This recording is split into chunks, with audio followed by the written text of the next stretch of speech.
If you have long natural nails like me and you don't like to put polish on them but still want them to look good, I'm going to show you a few ways today how you can make your natural nails look good. Some of these tips I have shared before, but I wanted to compile them into a simple routine so that it's easier for you to follow. And this is the first step of the routine. Wash your hands and nails before you start anything else on your nails, like clipping or cuticle work. I'm taking some soap and water and I'm thoroughly washing my hands and nails. You can see I'm pushing the soap into my nails to get a thorough cleaning because you can get dirt and gunk and sometimes even makeup in your nails. This is the area of your nail that touches your skin where it's attached to your finger. That's where you can get makeup or dirt or gunk stuck. So it's really important to clean your nails properly and regularly, especially if you have longer nails, but even if you have short nails, things can get stuck under them and it's important to clean them. I'm using a nail brush here. You can also use a toothbrush instead, but make sure the bristles are gentle and not too hard because you don't want to scratch your nails. And also, if you use a toothbrush, make sure you use a new clean toothbrush. Don't use the one that you have already used for your teeth because I think that's not hygienic. So you can also clean the front of your nails like I'm doing here, the top side, but make sure you are being very, very gentle while cleaning the top side because you don't want to scratch your nails. And then I'm just taking some water and soap again and thoroughly cleaning everything because if the brush took out some gunk or dirt out of your nails, it's important to rinse them again with clean water. And then I'm just patting them dry. And this is also an important step, drying your nails. Also, you can see I am drying them on both sides. Also, my nail is stained. This is not dirt. I mentioned this in my previous video as well. I dyed my hair and the hair dye got on my nail and it's not going away, so I'm just growing it out. Anyways, it is important to completely dry your nails before you get into filing your nails or doing cuticles because filing your nails wet is not a good idea. So pat your nails and hands completely dry and then we can move on to the next step. My nails and hands are now completely dry. This is a nail file. It's a glass nail file, and this one is better than the traditional nail file that we use. This one has a finer grit, so it's less abrasive and more gentle on the nails, and also it's not porous, so it is more hygienic than the traditional ones that are porous. You can also, if you don't have a glass nail file, it's fine. You don't have to get it. This hand routine is more affordable. So this is a little basic nail kit that I got for $3. And this has all the basic nail tools that you may need. It has a cuticle pusher. It has this beautiful glittery nail file, which is why I bought it in the first place. I love glitter. I love sparkles. It also has this nail buffer in it and an orange stick, and also the nail brush that I used, the pink nail brush that I was using to clean my nails. This is also part of the kit. So this whole kit, 5 products, were only $3, and this is great for beginners. If you're like me and you like to take care of your nails at home and you're also a beginner, you should get this kit because I think this is an excellent kit for someone who likes to take care of their nails at home, and it has all the basic tools you need. Next, we are moving to the nail shapes. These are some of the basic nail shapes, and I have had the round nail shape from them. I've also had stiletto and longer nails. You can see these pictures. You can pause and analyze the nail shapes. It's really a hit and trial thing. I have had different nail shapes. I've had square, round, stiletto, almond, and I have noticed that almond looks the best on me. So you have to experiment with different nail shapes on your fingers to see what fits you best. And almond shape of almond nails for me make my fingers look more slimmer and elongated, which is what I like the best. So it's a personal choice and it's also like an experiment to see what nail shape makes your hand look the best. I am touching up on my nail shape here, but I do have my nails in really good shape most of the time because I do regular manicures and touch-ups. So I'm just filing the edges. Also, a little tip for you here, when you're filing your nails, try to file them in one direction instead of going back and forth.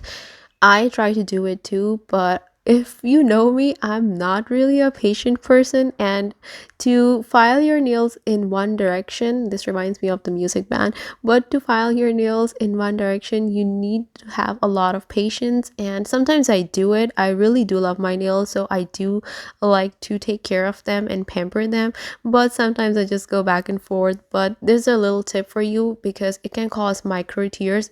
Going back and forth while filing your nails can cause micro tears, so it can make your nails split.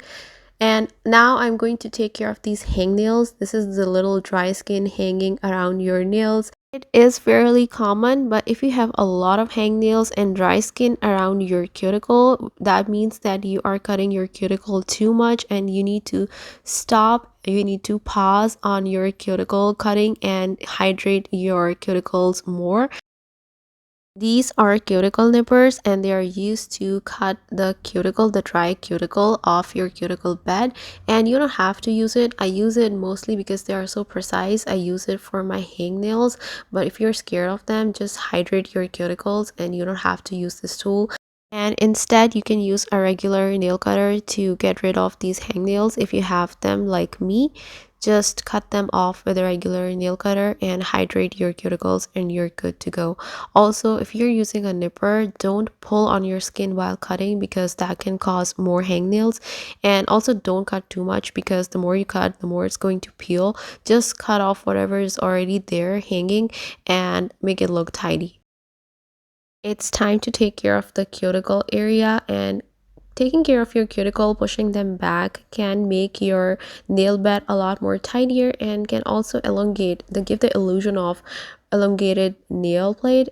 This is a cuticle remover liquid, and most of the time I just use this to push back my cuticles because this softens the cuticles, so you can gently push them back and scrape them off your nail. I do have a detailed video on my channel about 4 methods that you can use at home to take care of your cuticles. So you can, if you're interested in going deep into cuticle care, you can go watch that video. I think it's really helpful for beginners as well. Here, I'm just going to give you a little demo of how you can push your cuticles back. This is a cuticle pusher, also known as a cuticle stick or an orange stick. And this is very gentle on the nails, which is why I really like it. And you can gently use this to push back your cuticles after using the cuticle remover liquid. This is also a cuticle pusher, and this one is made of silicone. And you can see the tiny bits of that cuticle coming off. This silicone one is great for beginners because it's made of silicone and it's so soft and gentle on your cuticles and nails. It cannot hurt you. There's also one available that has pumice stone attached to it, and I don't recommend it for beginners. If you don't know what you're doing, it can really hurt you. So if you're a beginner, get that beginner kit and get that. This one was in that beginner kit that I showed you earlier in the video, and you just push back your cuticles after using that liquid and you're good to go. Just rinse them off with clean water afterwards and use some cuticle oil. And now I'm going to use this tool, and this is an awesome tool for those people who like to keep their nails, natural nails, bare. They don't like to use any product on them, but they still want their nails to look good and shiny. This is for you, and this has the numbers on it as steps. I only use the smooth nail side and the shine nail side, and I'm going to show you the difference it makes in your nail. Although I don't get to use this tool as much because my nails are never bare. I always have nail polish on them, so I don't use this tool as much, but you can if you don't like putting on nail polish. So I'm using the smooth nail side first, and I'm just buffing my nail with it, kind of, and I'm trying to cover the whole nail. I'm going back and forth, and I'm also going in circular motions. I'm just trying to cover the sides as well. And there's no specific time frame for this, but you can do it for about 30 seconds for each nail, and I think that will make it effective. Also, this tool was, I think, less than $1, and I bought it from Daiso in Korea, and I have had this tool for, I don't know, 6 years now, and I wash it with soap and water and it's brand new again. So it's not like a repurchase again and again, and it's also affordable. I am now going to use the shine nail side, and I'm using it the same way as I did the other side. Just use it like you would use a nail buffer, and if you have longer nails like me, support them with your nail like I'm doing here, so that when you put a little pressure and you're buffing your nail with this tool, your nail doesn't bend or break in the worst case if you have really soft nails. If you have soft nails, I also have tips for that. I have separate videos. I have a lot of nail videos on my channel, so if you're interested in nail care, you can go check them out. And for nails, for softer nails, you can go for nail hardeners. And look how shiny my nail looks after using that tool. I have no product on my nail right now, and it looks so beautiful, so smooth, so shiny. It also feels a lot smoother since we did use the smooth side, which buffs the nail, and just a little. It doesn't buff it enough to take a layer off or weaken the nail. And to get rid of the crustiness around the nail, you can use cuticle oil or any oil really. I have it in a brush pen which gets into all the cuticles and really helps with applying it everywhere and just massaging it in. And you can stop your nail care here if you don't like to use any products and want your nails to look, your bare nails to look beautiful and shiny. You can do this to all your nails and finish your nail care routine here, but I do recommend you to watch this video till the end to get more nail tips.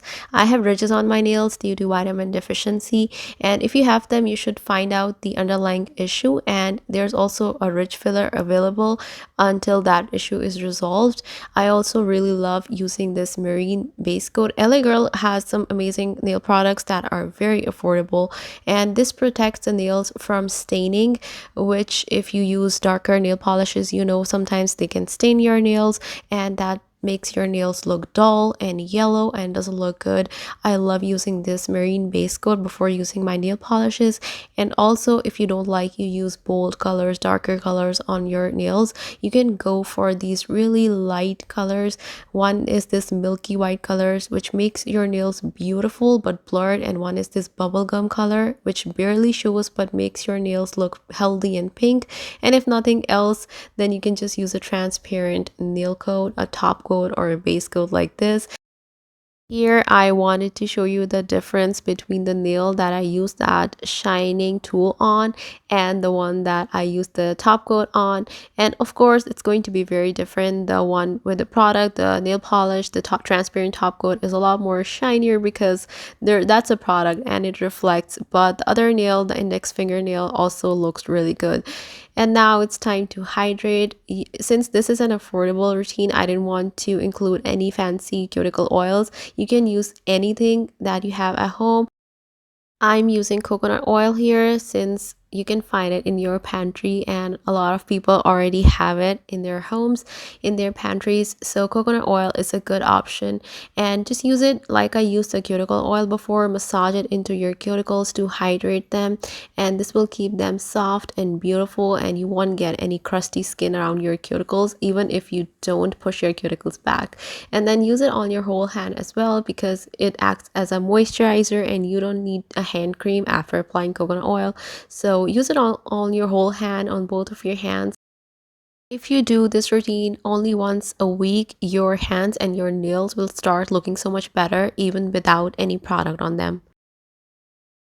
You can also take this time to give your hands a little massage, get on those pressure points. I don't really have any knowledge of pressure points, but you can read on them if you like. I'm also massaging my knuckles. I get some dry skin there as well, so I'm massaging the knuckles as well, pampering my hands a little after applying the oil. And this is the end of the simple hand care nail care routine, but don't go yet because there's more. If you're picking on things with your nails, please stop. Please don't open your boxes and your tapes with your nails because it can damage the free edge of the nail and cause splitting and breakage.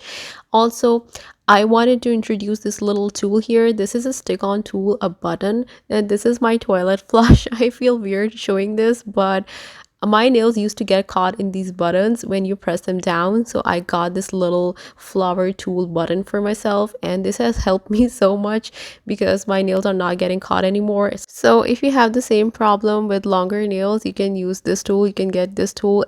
And now it's finally the end of this video, and I hope you gained a lot of knowledge from this video. And thank you so much for watching my videos. I'll see you next time. Take care of yourself and your loved ones.